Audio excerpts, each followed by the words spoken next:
성경은요, 성도들이 어떤 특정한 은사를 사모하기 이전에 사랑의 은사를 사모하라 이렇게 말씀하고 있잖아요.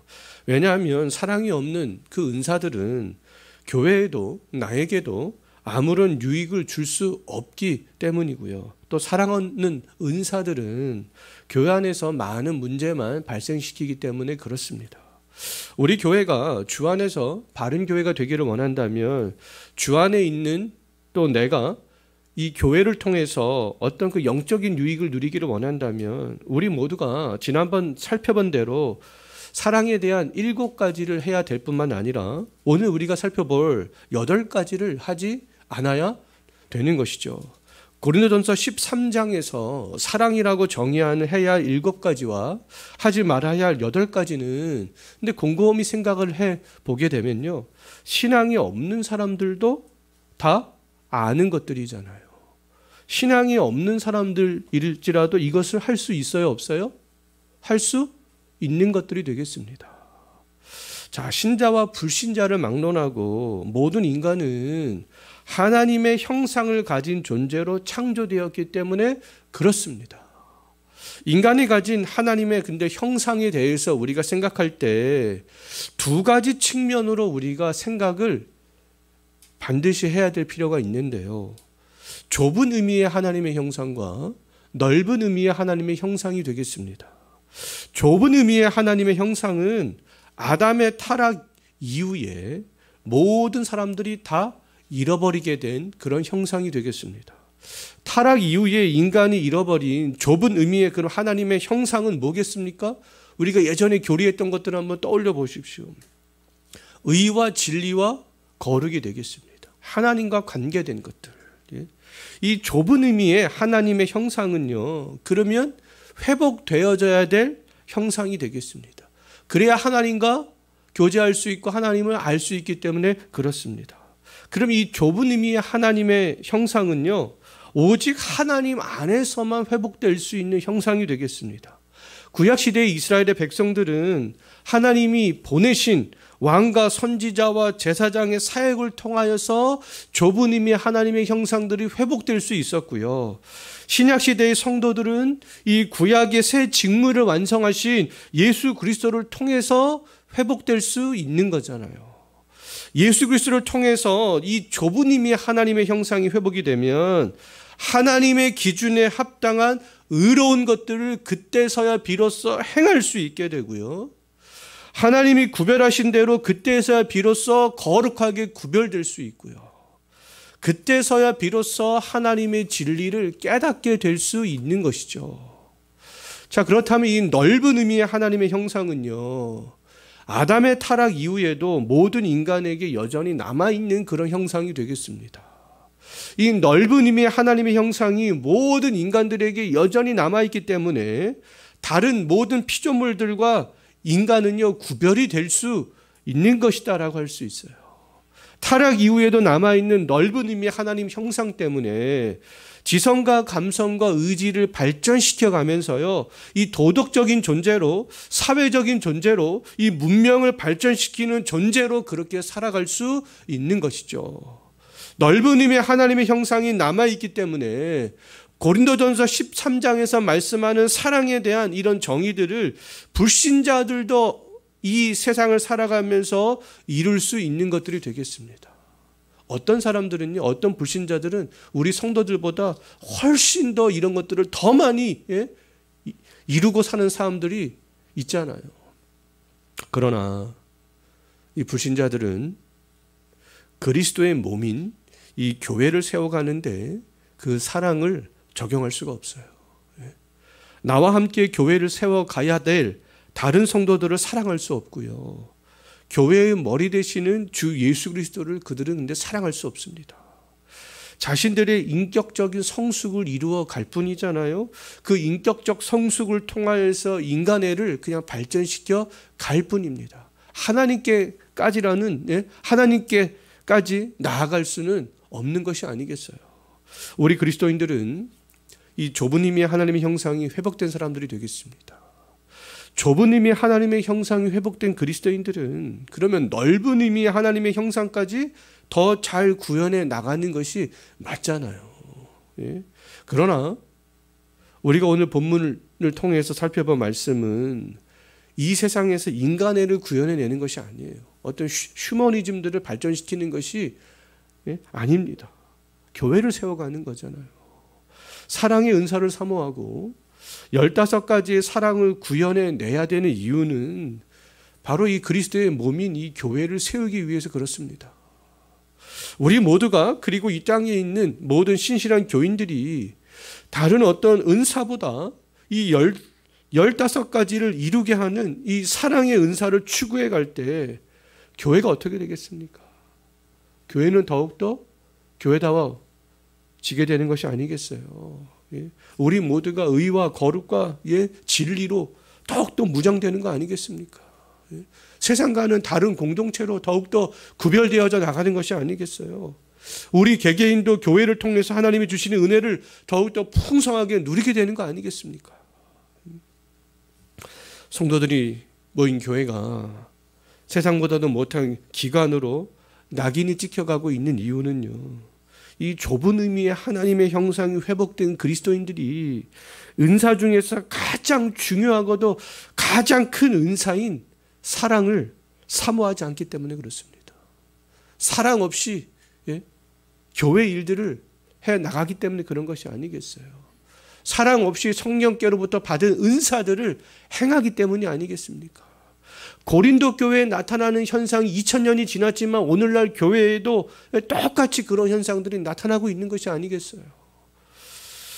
좁은 의미의 하나님의 형상이 회복된 성도들이 가장 먼저 추구해야 될 은사는 뭐라는 겁니까? 바로 이 사랑이라는 것이죠. 사랑. 이 사랑은요, 다른 성도와 관계된 것이 되겠습니다. 지난번에 살펴본 것처럼 다른 성도를 위해서 7가지를 하는 것이고요. 오늘 본문의 말씀처럼 다른 성도들을 위해서 8가지를 하지 않는 것이죠. 사랑은 나를 위해서 하는 것이 아니라 다른 성도들을 위해서 하는 것이 되겠습니다. 우리가 다 아는 단어들이지만 사랑에 대한 정의들 다 알고 있잖아요. 그런 단어의 의미도 우리는 이미 다 알고 있습니다. 우리에게 너무 익숙한 단어들이 되겠습니다. 그런데 사랑에 대한 정의들을 다 알고 있는 것, 이렇게 생각하면 또 뻔한 말씀이 되는 것이 아니겠어요. 뭐 시기, 교만, 뭐 우리가 다 알고 있는 단어잖아요. 근데 다 아는 것이라고 생각하지 마시고 우리가 그 의미들을 다시 한번 생각을 하면서 좁은 의미의 하나님의 형상이 회복된 사람들답게, 내가 정말 이런 사랑에 대한 정의를 그동안 사모하지 못했구나. 내가 이런 사랑에 대한 정의를 사모해야 되겠구나. 그런 마음들을 다시 한번 가질 수 있는 그런 시간들이 되었으면 좋겠어요. 자, 첫 번째로 오늘 본문에서 말씀하고 있는 사랑은요, 4절에서 뭐라고 말씀하고 있습니까? 뭘 하지 말라고 말씀하고 있어요? 시기하지 않는 것이다. 시기는 나와 다른 사람을 비교하면서 생기는 그런 감정이 아니겠습니까? 다른 사람을 볼 때 시기하는 마음이 올라오는 거잖아요. 나에게 없는 것을 다른 성도가 가진 것을 보면서 질투하는 것이 시기가 되겠습니다. 나에게 없는 은사가 다른 성도에게 나타날 때, 내가 크고 중요하게 생각하는 은사가 다른 성도에게 나타날 때 시기하는 마음들이 생길 수 있는 것이죠. 다른 성도를 보면서 시기의 마음이 생기려 할 때, 시기가 올라올 때 지금 뭐라고 말씀하고 있습니까? 시기하지 말아라. 시기하지 않는 것이 뭐라고요? 사랑이다. 이렇게 말씀하고 있잖아요. 시기를 버리지 않고 시기하면 잘못된 방법들을 사용하게 되는 것이 아니겠어요. 다른 성도를 비난하게 되는 것이 아니겠습니까? 시기는 다른 성도를 미워하게 하는 아주 강력한 힘이다라고 말할 수 있겠습니다. 시기의 마음이 올라올 때, 생기려 할 때 그 시기하지 않아야 다른 성도들을 뭐 할 수 있습니까? 사랑할 수 있는 것이죠. 자, 두 번째로 계속해서 뭐라고 말씀하고 있습니까? 사랑은 자랑하지 않는 것이다. 다른 사람에게 없는 은사가 이제 나에게 있을 때 여러 가지 방법으로 자랑을 하고 싶은 마음이 생기잖아요. 자랑하는 이유는 사람들의 시선을 즐기려 하는 그런 마음 때문이고요. 다른 사람들에게 대접을 받고 박수를 받고 싶은 그런 마음들 때문에 자랑하는 거 아니겠습니까? 야, 당신 대단한데? 어떻게 그런 은사를 받았어? 그런 은사를 통해서 어떻게 그런 놀라운 일들을 행할 수 있어? 이 사람들로부터 이런 박수를 받고 싶기 때문에 자랑을 하려고 하는 것이 아니겠어요? 그런데 나에게 있는 그 특별한 은사를 자랑하게 되면 오히려 은사는요, 교회를 세워가는 도구가 아니라 그 교회 안에서 걸림돌이 될 수밖에 없습니다. 성령께서 주신 은사임에도 불구하고 그 은사를 내가 행하면 행할수록, 자랑하면서 행할수록 그것은 교회에 유익을 가져다 주지 않고 교회에 걸림돌이 된다라는 것이죠. 나에게 어떤 대단한 은사가 있다 할지라도 성령께서 그 은사를 주신 이유는요, 교회를 자랑하고 예수 그리스도를 자랑하기 위해서 은사를 주신 것이지, 나를 자랑하기 위해서 은사를 주신 것이 아니다라는 것이죠. 자랑하고자 하는 마음과 끊임없이 싸워 복종시킬 때 오히려 높임을 받을 수 있게 되는 것이 아니겠어요. 자, 세 번째로 사랑은 계속해서 뭐라고 말씀하고 있습니까? 교만하지 않는 것이다. 자기가 가진 은사를 높게 평가하고 다른 성도의 은사를 낮게 평가하는 것이, 그것이 교만이잖아요. 우리 지체 중에서 필요하지 않은 지체가 없고 하는 역할이 다 있듯이 교회 안에서 눈의 역할을 하는 성도들이 있고 다 발가락이 하는 역할을 하는 성도들도 있다. 우리 이미 고린도전서 12장 할 때 살펴봤습니다. 교회가 그리스도의 몸으로서 견고하고 건강하게 서가기 위해서는 다양한 역할을 하는 성도들이 다 있어야 하는 거잖아요. 그럼에도 다른 성도가 받은 은사를 얕잡아 보거나 다른 성도를 함부로 대하는 것은 교회를 깨뜨리는 아주 나쁜 것이 되겠습니다. 교만한 성도는 다른 성도와 하나 될 수 없잖아요.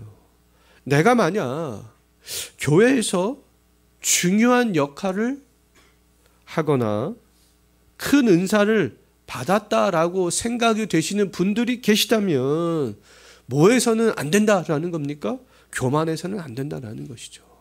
예? 교만은 간직하는 것이 아니라 버리는 것이 되겠습니다. 예? 자, 네 번째로 5절 말씀을 보게 되면 사랑은 무례히 행하지 않는 것이다. 성도와 성도의 관계는 예의가 있어야 된다라는 거 아니겠습니까? 예의는요, 우리가 하는 말이나 우리가 행동하는 행동으로 표현되는 것이 되겠습니다. 우리의 말과 행동으로 다른 성도들에게 격식을 갖추는 것이죠. 예의는 다른 성도를 존중하는 마음이 있을 때 표현되는 거잖아요. 우리의 말로 표현되고 우리의 행동으로 표현이 되는 것입니다. 오늘날 교회 안에서 사라진 것 중에 하나가 바로 이 예의가 되겠습니다. 서로 간에 수십 년 동안 같이 신앙생활을 해 왔다라는 그런 이름 아래, 친하다는 이름 아래 서로 간에 무례히 행하는 그런 경우들이 상당히 많습니다. 교회 안에서는 친한 척하지만 집에 가서는 기분 나빠하기도 합니다. 그러면 서로 간에 무례히 행한 것밖에 안 되잖아요. 예의는 상대방의 기분이나 자존심을 상하지 않게 하는 거죠. 나는 정말 편하게 말하고 행동했는데 상대방이 기분이 상했다면 무례히 행한 것이 아니겠어요? 바른 교회, 건강한 교회는요, 또 예의가 있는 교회가 되겠습니다. 상대방을 존중하는 모습이 말이나 행동으로 표현되는 교회가 되겠습니다. 자, 이제 5절에서 계속적으로 사랑에 대한 정의를 다섯 번째로 말씀하고 있는데요. 사랑은 자기의 유익을 구하지 않는 것이다 말씀하고 있잖아요. 그렇다면 교회는, 교회 생활이라는 것은 자기 중심적으로 해서는 안 된다라는 거잖아요. 자기 편한 대로, 내 마음대로 그렇게 해서는 안 되는 것이 교회가 되겠습니다. 철저히 다른 성도 중심이 되어져야 되는 것이 교회인 것이죠. 교회에 모인 성도들이 자기의 유익을 구하면 구할수록 교회는 많은 문제가 발생할 수밖에 없어요. 반대로 다른 성도의 유익을 구하면 구할수록 이 교회 안에는요, 은혜가 넘치게 됩니다. 교회에서 성령께서 주시는 은사를 사용할 때 특히 그렇습니다. 은사는요, 나를 위해서 사용하는 것이 절대로 아니에요. 예? 은사는 다른 성도의 유익, 곧 교회의 유익을 위해서 사용하는 것이 되겠습니다. 나의 유익을 위해서 이기적으로 사용하는 은사들은요, 고린도 교회처럼 분쟁이 씨앗이 될 수밖에 없어요. 교회를 통해서 위로와 평안을 누리기를 원하신다면 성령께서 주시는 은사를 교회의 유익을 위해서 사용할 수 있어야 되는 것이죠. 은사를 행할 때마다 내가 정말 이렇게 행하는 은사가 교회의 유익이 되는가? 어떻게 하면 교회의 유익이 될 수 있는가? 그런 생각으로 은사를 행해야 되는 것이 마땅하지 않겠어요. 나를 통해서 다른 성도가 유익을 많이 누릴 수 있어야 되는 것이 아니겠습니까? 그러라고 성령께서 나에게 큰 은사를 주신 것이 아니겠어요? 많은 성도들이 유익을 누릴 때 교회는 그때야서야 변할 수 있게 되고요. 변한 교회를 통해서 나에게도 유익을 가져다 줄 수 있습니다. 여섯 번째로 5절에서 또 사랑은 뭐 하지 말라고 하고 있습니까? 성내지 않는 것이다. 교회는요, 삶의 방식이 서로 다른 사람들이 모인 곳이 되겠습니다. 옆에 있는 성도가 나와 다른 삶의 방식을 이야기할 수 있어요. 나와 다른 은사를 가진 성도가 나와 다른 방식으로 교회 일을 하고자 할 수도 있습니다. 건강하지 못한 교회의 특징 가운데 하나는요, 성도들이 회의를 할 때 화를 잘 내는 거예요. 고성이 오고 가는 겁니다. 당회를 할 때, 재직회를 할 때, 남전도회나 여전도회를 할 때, 공동회의를 할 때도요, 고성이 오고 갑니다. 여기서 화내고 저기서 화내고 다 화내요. 서로 생각이 다르고 풀어가는 방식이 다르고 은사를 사용하는 우선순위가 달라 화가 나려고 할 때 화를 내지 않는 것이 지금 뭐라고 말씀하고 있습니까? 그것이 사랑이다. 이렇게 말씀하고 있잖아요. 화의 강도는 점점 강해지면 강해졌지 약해지지 않습니다. 성내는 강도를 약화시킬 수 있는 방법, 서로 화를 내면서 싸우지 않을 수 있는 방법은요, 화를 내지 않는 거예요. 그거밖에 없습니다. 화내지 않도록 연습하는 거죠. 왜요? 그것이 무엇이기 때문에요? 사랑이기 때문에 그렇습니다. 일곱 번째로 5절에서 사랑은 뭐 하지 말라고 하고 있습니까? 악한 것을 생각하지 말라. 다른 성도에게 화를 내고 안 좋은 감정이 쌓이게 되면 당연히 그 다른 성도에 대해서 악한 생각을 하게 되잖아요. 미움과 원한이 마음에 자리 잡게 됩니다. 점점 쌓이게 되는 것이죠. 악한 생각을 하면서 다른 성도의 나쁜 점에 대해서 곱씹게 되면 악한 생각의 강도는 점점 더 커질 수밖에 없잖아요. 다른 성도의 결점이 보일 때, 나와 다른 점이 보일 때, 나에게 손해를 끼칠 정도로 실수를 했다 할지라도 다른 성도에 대해서 악한 생각을 하지 않는 것이 사랑이 되겠습니다. 우리에게는 많은 단점과 죄들이 있을지라도 하나님은 우리를 보실 때 악한 생각을 하지 않으시잖아요. 원한에 사무쳐 하나님께서는 우리를 바라보시지 않잖아요. 하나님은 지금도 우리를 긍휼과 사랑으로 그렇게 바라보고 계십니다. 우리들이 지금도 하나님의 은혜 가운데 하늘의 신령한 은혜를 맛보며 살아갈 수 있는 이유는요, 하나님이 우리를 보시면서 악한 생각을 하지 않기 때문에 그런 것이 아니겠어요. 다른 성도를 볼 때 악한 생각을 하지 않는 것은 하나님의 형상으로 회복된 구원받은 성도들이 마땅히 해야 될 일들이 되겠습니다. 여덟 번째로 6절에서 사랑은 뭘 하지 않는 거라고 말하고 있어요? 불의를 기뻐하지 않는 거다. 사랑은 그 어떤 형태의 불의도 기뻐하지 않는 것이 되겠습니다. 나에게 어떤 이익이 있다 할지라도 불의와 타협을 하지 않는 것이죠. 불의는요, 보통 큰 것에서부터 시작하지 않습니다. 불의는 조그만 것에서부터 그렇게 시작되는 거잖아요. 양심이 갈등을 일으킬 때, 그때 이것이 불의인지 진리인지 우리는 분별을 잘해야 될 필요가 있습니다. 진리를 선택하면 할수록 진리와 함께 기뻐하게 되지만, 불의를 선택하면 할수록 진리와는 점점 멀어지게 되는 것이죠. 불의를 기뻐할수록 근데 의로우신 하나님과의 관계도 멀어지게 될 수밖에 없어요. 사랑은 그 어떤 불의도 기뻐하지 않는 것이 되겠습니다. 특히 우리 성도들은요, 교회 안에서 발생하는 불의를 기뻐해서는 안 되는 것이 아니겠어요. 근데 오늘날 많은 교인들이 교회 안에서 많은 불의가 발생하고 있음에도 불구하고 그것을 모른 척 하는 성도들이 너무나 많습니다. 그래서는 안 되는 거잖아요.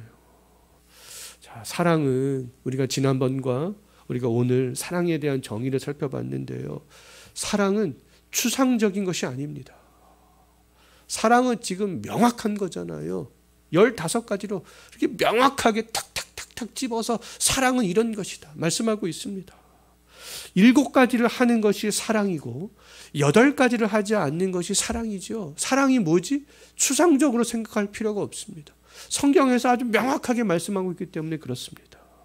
우리 모두가 동일한 마음으로 사랑을 사모하고 사랑을 구현해 갈 때 교회는요, 세상과 구별될 뿐만 아니라 세상에서 경험하지 못한 것들을 교회를 통해서 그때야 비로소 경험할 수 있게 되는 것이다 라는 것이죠.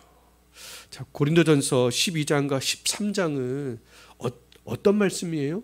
은사에 대한 말씀이잖아요. 지금 12장부터 계속 교회 안에서 은사에 대해서 지금 말씀하고 있는 거잖아요. 모든 은사 중에 사랑은 가장 중요한 은사다. 13장에서 집중적으로 말씀하고 있는 거죠. 사랑의 은사가 모든 은사 중에서 가장, 그렇다면 가치가 있는 가장 중요한 은사가 되는 이유는 무엇 때문이겠는가? 8절에서 해답을 주고 있는데요. 한번 보십시오. 무엇 때문에 이 사랑이 가장 중요한 은사이겠어요? 오직 모든 은사들 중에 이 사랑만이 영원하기 때문에 그렇습니다. 당시 많은 은사들 중에 고린도 성도들이 최고라고 생각했던 이 대표적인 은사 3개를 8절에서 열거하고 있잖아요. 예언과 방언과 지식. 예? 고린도는 신전 문화가 굉장히 그 어느 것보다 발전된 곳이었어요. 굉장히 타락한 곳이었습니다. 신과 관련된 어떠한 예언, 예? 어떤 뭐 신과 관련된 그런 뭐 이상한 말 하는 사람들도 물론 많았겠죠. 물론 교회에서 방언하는 사람들도 많았겠지만, 그리고 그 헬라 도시답게 어떤 철학적인 지식들, 새로운 지식들, 그것에 관심 있는 사람들이 굉장히 많았어요. 그러나 그 당시에 고린도 성도들이 예언과 방언과 이 지식을 중요하게 생각한 은사다 할지라도 그런 은사들은 영원히 존재하지 않는다라는 것이죠. 언젠가는 없어질 은사들이라는 겁니다. 그 성도들 중에서는 이 예언과 방언과 지식으로 주 예수 그리스도를 또 증거하고 말하는 사람들도 굉장히 많았습니다. 그럼에도 불구하고 그런 은사들은 언젠가는 없어질 거야. 이렇게 말씀하고 있잖아요. 사도 바울은 예언과 방언과 지식의 은사까지 다 가졌던 그런 사람이었잖아요. 성경과 교회 역사 속에서 사도 바울보다 더 많은 은사를 받은 사람은 아마 없을 거예요. 많은 은사를 받았던 바울이 자기가 받은 은사에 대해서 어떻게 생각을 하고 있었는지 9절 한번 보십시오. 어떻게 이야기를 하고 있습니까? 부분적인 것이다. 이것은 영원한 것, 완전한 것이 아니다라는 거잖아요. 사도 바울은 자기가 받은 은사로 많은 복음을 전했고 교회를 세워갔지만 그럼에도 불구하고 내가 지금 받은 은사들, 내가 행하는 은사들은 다 부분적인 것이야. 이거 영원한 건 아니야. 이렇게 말씀하고 있잖아요.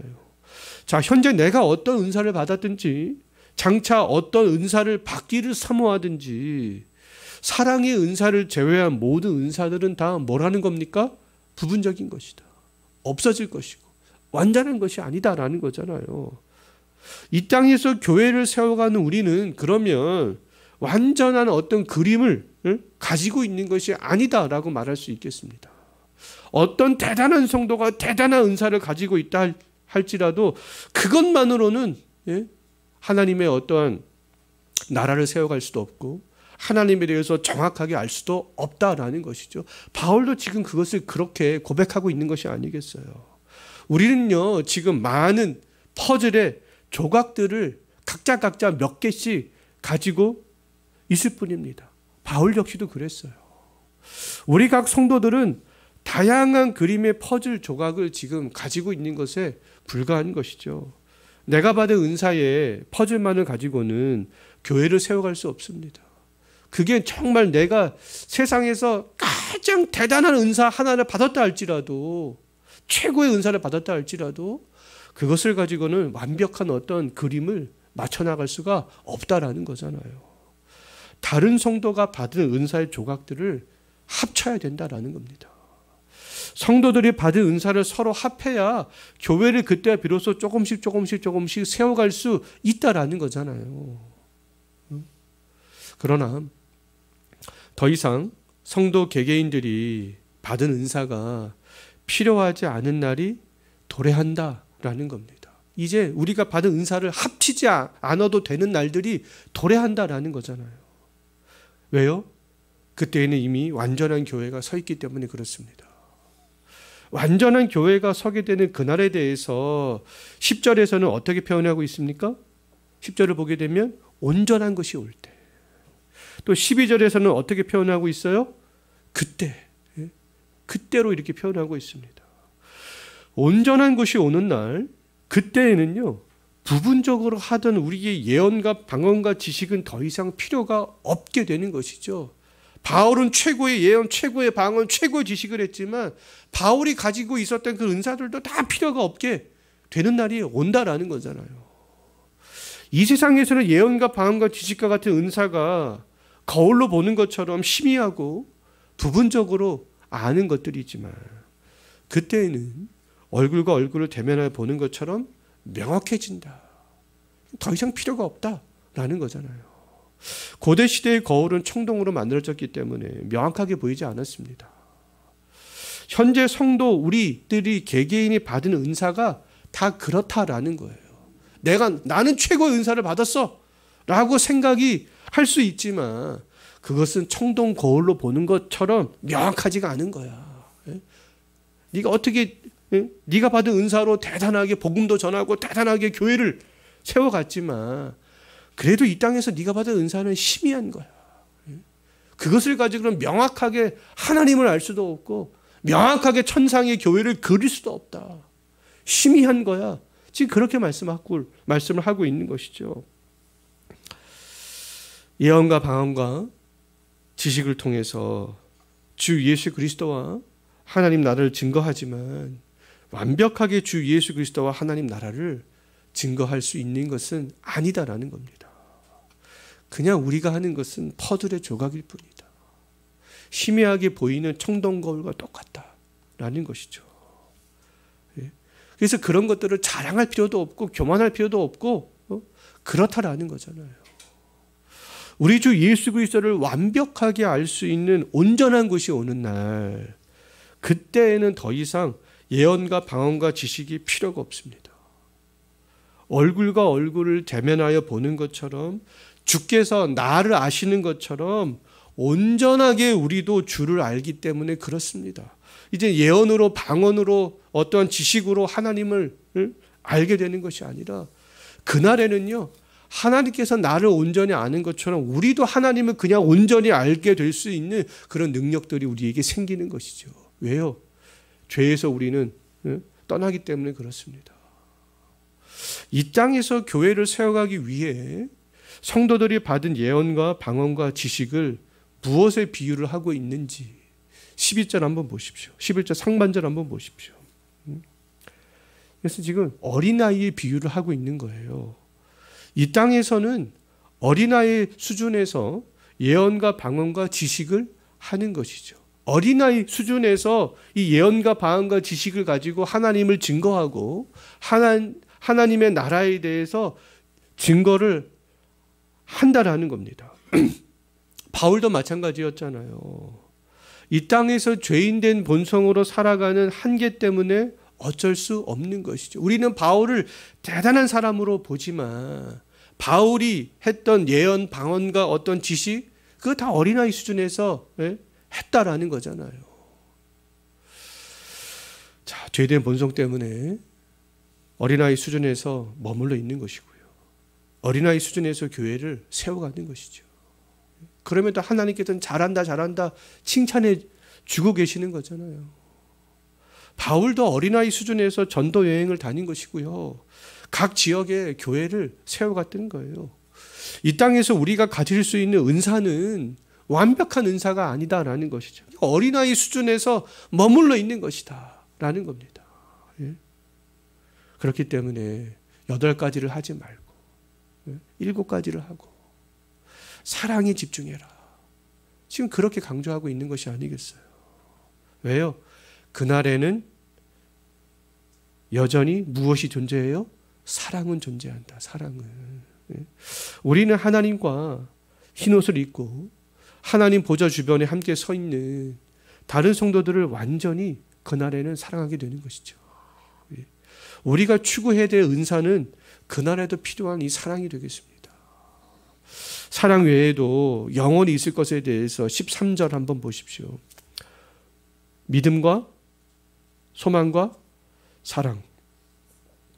이 3가지는 그날에도 영원히 있게 될 것인데 이 3가지 중에 최고는 바로 사랑이다. 이렇게 말씀하고 있잖아요. 그날에도 하나님을 향한 믿음과 그 천상에서도 우리들은 하나님을 계속 알아가는 것이죠. 하나님을 계속 소망해 가는 것입니다. 하나님을 향한 믿음과 소망은 인간에게 필요한 것이지 하나님에게 필요한 속성은 아니잖아요. 사랑은 하나님이 가진 속성이 되겠습니다. 하나님을 정의할 수 있는 속성이 이 사랑이 되는데요. 요한일서 4장 8절 말씀을 보게 되면 하나님은 뭐라고 정의하고 있어요? 사랑이시다. 정의하고 있잖아요. 자기 백성을 사랑하시는 하나님의 이 속성 때문에 인간이 구원의 믿음을 소유할 수 있는 것이고요. 환난 중에도 인내하면서 하나님을 향한 그런 소망들을 가질 수 있는 것이죠. 사랑은 모든 은사 중에서 그리고 영원한 것 중에서도 으뜸이 되는 은사가 되겠습니다. 하나님은 그리스도의 몸인 교회를 세워갈 수 있도록 우리 개개인에게 다양한 은사를 주셨어요. 우리가 받은 은사들은 부분적인 것이지만 이 땅에서 교회를 세워가기에 충분한 은사들이 되겠습니다.